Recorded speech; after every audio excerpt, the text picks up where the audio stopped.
Talking about war, perception, expectations. Let's get into it first. Why is it important? Why do we? Administration has given 2 press briefings as to explaining the goals, why we're there, Operation Epic Fury, et cetera, et cetera.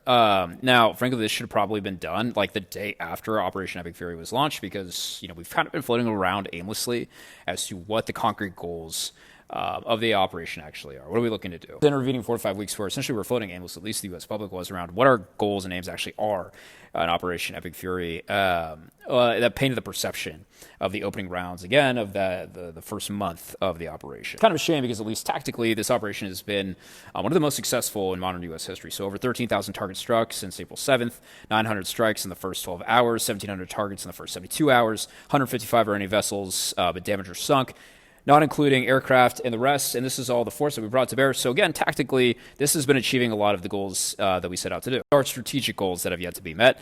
Again, we're looking to see political change. So again, this falls under strategic and political goals. These have yet to be met. It's worth noting that in the history of combat, conflict, wars, etc., a regime has not successfully been changed just by air raids alone. Or may not be telling to what we see later this evening. So again, that lack of an honest accounting immediately after the launch of the operation has really led to the painted perception of this is one of the most unpopular wars in U.S. history.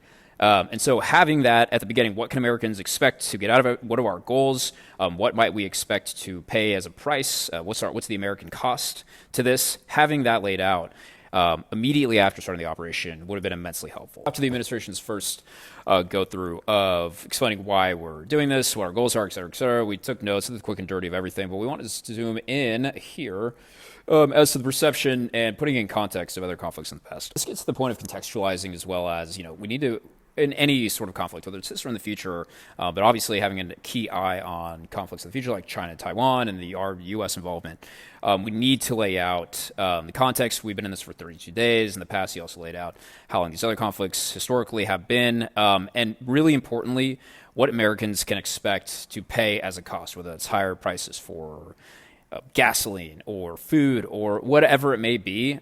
There's always going to be a cost. Now, we've been very blessed. The Iraq War, we went through that for almost 2 decades without pretty much feeling anything. But in a total war state, which we are not that yet there, but in a great power conflict, you might imagine that we could be, any administration needs to lay out clearly what our goals are and have an honest accounting of what we might expect to do it. And then the people from there can decide whether or not we want to be involved or how enthusiastically, I guess, we want to be involved. So general thoughts, we'll see what the update comes with tonight. Like and subscribe for more.